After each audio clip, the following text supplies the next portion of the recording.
ये.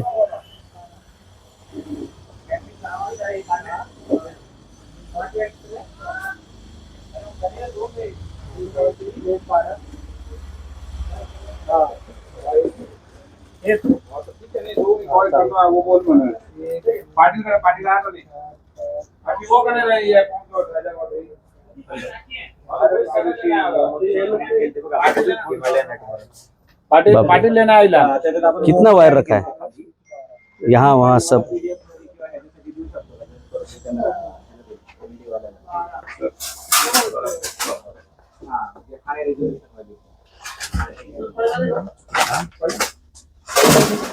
बघा सगळ्या वायरच वायर.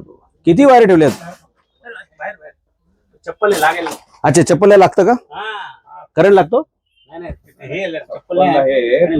काय प्रॉब्लेम चेक करा काय करायचं. Okay okay. हा चप्पल इथं मंदिर आहे बाकी आहे. अच्छा कुठे?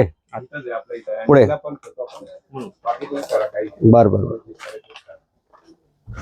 ठीक आहे चला काय आहे तुझं? बस बघितली गाडीतनं माणूस तुम्ही सरळ चालत काय? हो ना. काय आमच्याकडे नागरिकांच्या तक्रारी आल्या थोड्याशा. म्हणलं नक्की काय प्रत्यक्ष ते बघायला पाहिजे.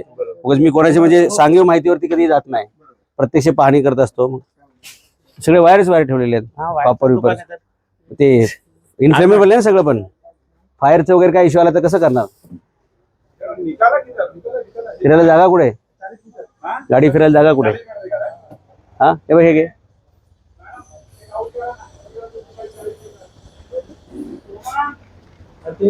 मेसेज बी केला तेवर पण येत सगळं. हा इथे हा. तर मित्रांनो हे शालिमार हाऊस म्हणून आहे. निगडी प्राधिकरणामध्ये एक घर आहे, बंगला आहे. खालपासून वरपर्यंत सगळे कॉपरच्या वायर्स आणि सगळं.